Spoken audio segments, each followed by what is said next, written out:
आज अपन प्रकाशा के पुण्यभूमि में भागवत कथा श्री अनिल जी शर्मा इनका एक छोटा 10 मिनट का एक इंटरव्यू लेने वाले हैं।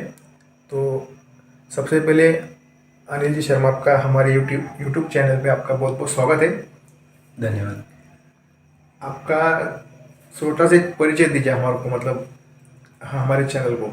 जी, हमारा निवास जो है जन्म स्थान कंचनखेड़ी, जी जो कि रतलाम जिले में है, मध्य प्रदेश में, जी वहाँ का है। और अध्ययन जो है, शुरुआती अध्ययन देवास जिले में बागली हुआ है, जी और उसके बाद वृंदावन में अध्ययन हुआ है। जी और अभी कथाओं के लिए तो महाराष्ट्र, गुजरात, एमपी, राजस्थान, ऐसे अलग अलग स्थानों पर हम जाते हैं और कथाएं गाते हैं। जी।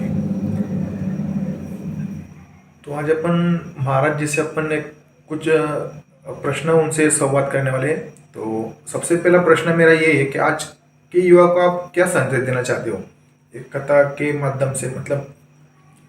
कथाओं के माध्यम से युवाओं के लिए यदि सबसे बढ़िया संदेश कुछ हो सकता है तो यही है कि जो अध्यात्म से दूर जा रहे हैं और अध्यात्म से दूर होने के कारण डिप्रेशन का शिकार हो रहे हैं, जी तो उनको ऊंचाई पर अगर जाना है तो सबसे पहली लड़ाई उनको डिप्रेशन से लड़ना है। जी और डिप्रेशन को दूर करने की ताकत यदि किसी में है तो वो है अध्यात्म में। जी अध्यात्म मतलब, इसका मतलब ये नहीं कि हम हमारे जो आने वाली पीढ़ी है उसको गायत्री मंत्र सिखा दें या हनुमान चालीसा सिखा दें तो उनका अध्यात्म हो गया। अध्यात्म का मतलब है कि हमें युवाओं को या आने वाली पीढ़ी को, नन्हे बच्चों को, सबको ये सिखाना जरूरी है कि माता पिता को नित्य प्रणाम करके सेवा करो, और घर गृहस्थी के काम में उसको पहले सेवक बनाओ। ऐसा नहीं कि बस तूने दो चार चीज़ें रट ली तो आध्यात्मिक बन गया। वो सेवक बने। हमारे जो धर्म के, सनातन धर्म के अनुसार भगवान श्री राम ने जो स्थापना करी है, जी भगवान श्री राम धरती पर आए तो उन्होंने कैसा जीवन जिया? प्रातः काल उठी के रघुनाथा, मात पिता गुरु नावही माथा। भगवान उठते थे, माता पिता और गुरु को प्रणाम करते थे। तो उन्होंने आदर्श रखा तो हमें पालन करना है। मतलब हम भी उठे तो माता पिता गुरु को प्रणाम करें, मंदिर जाएं, बड़े बुजुर्गों का सम्मान करें। और फिर आगे जब पढ़ते पढ़ते हम अच्छे स्कूलों कॉलेजों में जाएं तो वहाँ दो चीज़ों से बचें, एक व्यसन और दूसरा कुसंग। अभी वर्तमान में सभी युवा यदि कहीं गिर रहे हैं, पतित हो रहे हैं, तो उसका कारण है कि या तो वो व्यसन में उलझ गए हैं किसी कारण से। व्यसन में सारी चीज़ें आ गई, वो चाहे शराब हो, मांस मच्छी, या जितनी भी ड्रग्स हो, जी ये सारी चीज़ें व्यसन में हैं। और दूसरा कुसंग, मतलब व्यभिचार। जी व्यभिचार मतलब आचरणहीनता, चरित्रहीनता। जैसा आप सुनते होंगे कि बाहर जो बच्चे पढ़ते हैं वो लिव इन रिलेशनशिप में रह रहे हैं। तो लिव इन रिलेशनशिप मतलब विवाह से पहले ही जी चरित्र दूषित कर लेना। अब विवाह से पहले वो दोनों, लड़का लड़की, चरित्र दूषित करके रह रहे लिव इन रिलेशनशिप में। और उसके बाद उन दोनों में झगड़ा हुआ तो ब्रेकअप हुआ और दूसरी जगह, फिर झगड़ा हुआ तो तीसरी जगह। अब ये पहले ही इतने दूषित हो चुके हैं कि बाद में यदि किसी से इनका विवाह हुआ भी तो इनसे हम क्या आस कर सकते हैं? क्या इनके द्वारा शिवाजी महाराज या महाराणा प्रताप जैसी संतान होगी ऐसे दूषित चरित्र वालों के द्वारा? नहीं हो सकता। नहीं। या फिर इनके द्वारा ध्रुव, प्रहलाद ऐसे भक्त पैदा होंगे? नहीं हो सकता। नहीं हो सकते। वो कब आएंगे ऐसे भक्त या ऐसे योद्धा या ऐसे अच्छे लोग? जब माँ का चरित्र शुद्ध हो, पिता का चरित्र शुद्ध हो, उत्तम दंपत्ति बने। उसके लिए शुरुआत होती है चरित्र से। और बाहर जितने भी युवा पढ़ने जा रहे हैं वो चरित्र को बहुत, उनका नैतिक पतन हो रहा है, ध्यान नहीं रख रहे। व्यसन और दूसरा कुसंग, ये दो चीज़ से बच गए और अध्यात्म से जुड़ गए तो उनकी उन्नति को कोई नहीं रोक सकता। महाराज जी, हिंदू धर्म के प्रति आपकी राय क्या है? आप हमारे दर्शकों को क्या राय दे सकते हैं? हिंदू धर्म मतलब हमारी एक जीवन शैली जी जो बिल्कुल विशुद्ध हो। विशुद्ध का मतलब वर्तमान में जो आध्यात्मिक पतन हमारा हो रहा है, जी अध्यात्म से हम दूर होते जा रहे हैं, हमारे संतों से, ग्रंथों से, पंथों से दूर होकर के मनमुखे ढंग से जो जीवन जी रहे हैं, उस मनमुखे ढंग को छोड़ करके और एक सनातनी पद्धति से जीवन जो जीता है वो हिंदू है। जी पद्धति मतलब हिंदू के अनुसार एक व्यक्ति है जिसका अलग अलग लोगों के प्रति अलग अलग कर्तव्य है। माता पिता के लिए तो हमारे शास्त्रों ने कहा, मातृदेवो भव पितृदेवो भव, माँ भगवान है, पिता भगवान है, उनको भगवान ही मानो, भगवान ही है। भगवान महाराष्ट्र में पुंडलीक नाम के भक्त को माता पिता की सेवा करते करते भगवान घर आकर मिले, घर के मिले। आज भी खड़े हैं बस सही बात। पंडरीनाथ भगवान। आचार्य देवो भव, मतलब हमारे जितने भी धर्म के आचार्य हैं, चाहे शंकराचार्य महाराज हों, चाहे महामंडलेश्वर जितने भी हैं, इन संतों के प्रति हमारी आस्था हो, श्रद्धा हो, इसलिए हमारे धर्म ने, हिंदू धर्म ने आदेश दिया आचार्य देवो भव। तो इस युक्ति को जो माने वो हिंदू। अतिथि देवो भव, जो मेहमान में भगवान देखता हो कि घर पर जो भी याचक आया वो भगवान है, ये आए हैं इस रूप में, तो उसको संतुष्ट करके ही भेजे। जैसे शिवी महाराज की कथा आती है, जी उन्होंने शरीर का मांस काट करके भी तोल दिया, पर अतिथि को, याचक को खाली नहीं जाने दिया। जी तो ये हमारा सनातन धर्म कहता है, तो ये हमारे लिए जीवन शैली में होना चाहिए। जी फिर सत्यम वद धर्मम चर, ये धर्म की आज्ञा है हमारे लिए कि सत्य बोलो, धर्म पर चलो। सही। तो इन बातों को जो माने वो हिंदू। गौ माता के प्रति जो अपनी आस्था रखे, उनमें गौ माता का जो सम्मान करे, मन से जिनको प्रणाम करे, वो हिंदू। ये जिसके जीवन में गुण आ गए वो हिंदू है। जी केवल ऐसा नहीं कि हम डीजे पर कुछ गाने बजा लेंगे तो हम हिंदू हो जाएंगे, सही वो एक प्रकार हो सकता है, जी लेकिन पूर्णतः केवल उसको पूर्ण हिंदू नहीं माना जा सकता। पूर्ण हिंदू मतलब भगवान श्री राम ने जो आदर्श स्थापित किया, जी उस आदर्श के अनुसार जो जिए वो हिंदू। जी। मेरा एक तीसरा सवाल ऐसा था, हिंदुत्व को मजबूत करने के लिए आप क्या राय दे सकते हो? हिंदुत्व को मजबूत करने के लिए पहले हिंदुत्व को समझना जरूरी है, जी और हिंदुत्व को समझने के लिए सनातनी परंपरा के जो ऋषि मुनि हैं, हमारे संत हैं, वर्तमान समय के जितने भी बड़े बड़े संत हैं, चाहे हमारे मलुक पीठ वाले महाराज जी हों, जी या केली कुंज वाले श्री प्रेमानंद जी महाराज हों, या बागेश्वर धाम वाले महाराज जी हों, इन संतों से जुड़ें जी और इनको सुने।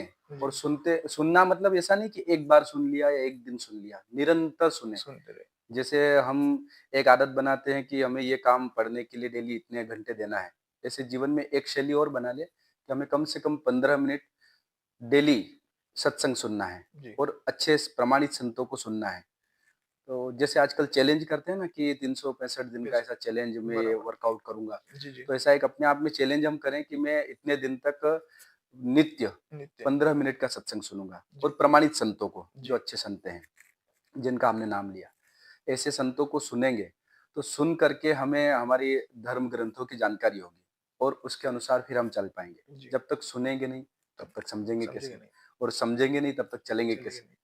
और सुनना उस प्रकार से है कि सुन करके जीना भी है। फिर जी जो आदेश संत दे रहे हैं कि ऐसा इतनी बजे उठना चाहिए, ये खाना चाहिए, ये नहीं खाना चाहिए, जो भी विधि निषेध का वर्णन ग्रंथों के बातें संत बोल रहे हैं, उन विधि निषेध का हम पहले जानकारी लें और फिर जीवन में उतारें जी। और फिर जिए।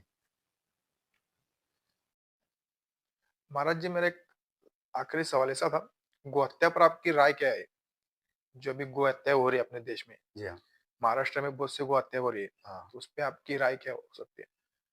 गौहत्या के लिए यदि सबसे बड़े दोषी हैं तो हम सब हिंदू ही हैं। जी क्यों? क्योंकि पहले समय में ऐसा होता था कि गाय से हम लोग इतना प्रेम करते थे, गाय के जो नंदी हैं, जी जी उनसे इतना प्रेम करते थे कि आपने कई घरों में फ़ोटो देखी होगी बैल के साथ में बेल के साथ फ़ोटो। सही। मतलब वो अंतिम समय तक उनकी सेवा करते थे, जी चाहे बैल हो या गाय हो। गाय हो। गौ माता की भी सेवा ऐसा नहीं कि दूध दिया तब तक सेवा करी। ताउम्र जब तक उसकी सांस रहती है, तब तक गौ माता की सेवा करते थे। चाहे वो बूढ़ी हो जाए, दूध न भी दे, या अच्छी हो या मारखड़ी हो, किसी भी गाय हो, उसकी सेवा की जाती थी। वर्तमान में क्या हो गया है, हम वैसे तो घरों में गाय बची ही नहीं। जी कहीं-कहीं किसी के पास है भी, तो वो सुबह-शाम दूध के समय गाय घर में रखता है और उसके अलावा खुलेआम बाज़ारों में छोड़ देता है। जो गाय चौराहों पर जाकर पन्नी खाती है, और पन्नी में जो लोग सब्जियाँ ऐसे फिर बाहर फेंक देते हैं, उन सब्जियों की सुगंध से जाकर वो सब्जी के भरोसे पन्नी भी खा लेती है।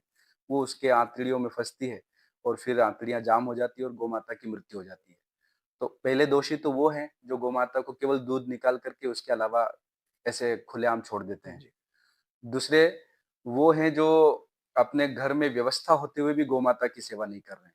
मतलब ऐसे-ऐसे लोग हैं जिनके पास 100 एकड़ ज़मीन है, जी लेकिन उनके घर में एक गाय नहीं।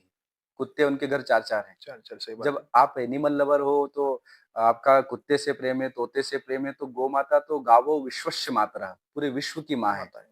केवल हमारे हिंदुओं की या भारत वालों की नहीं, विश्वस्य विश्व मातरः समाता मतलब पूरे विश्व की माँ है। सही बात।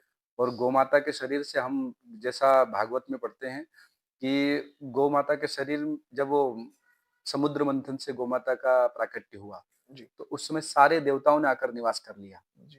सारे देवताओं ने, मतलब लक्ष्मी जी आखिरी में बची तो उन्होंने कहा मैं कहाँ रहूं? बोले गोबर बचा है। तो लक्ष्मी जी ने गोबर में निवास स्वीकार कर स्वीकार लिया। किया। गंगा जी आई, बोले मैं कहाँ रहूं?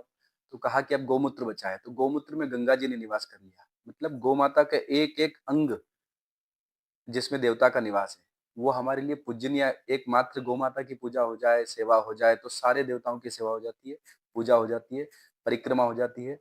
लेकिन हम उसका महत्व या तो भूल गए हैं, भूल गए। या जान करके अनजाने बने हुए हैं, जी, और गौ माता को घर में रखना नहीं चाहते। व्यवस्थाएं हैं, व्यवस्था है। लेकिन ऐसे निष्क्रिय हिंदू या मक्कार हिंदू जो गौ माता की सेवा ना करके, और वो वही दूध की आवश्यकता पड़ती है तो बाजार से दूध लाते हैं, और बाजार में जो दूध मिल रहा है, कुछ अर्थ लोभियों के कारण वो केमिकल वाला दूध, यूरिया वाला दूध, मिलावटी दूध वो भी खा रहे हैं, और उसके कारण कई बीमारियां भी हो रही है।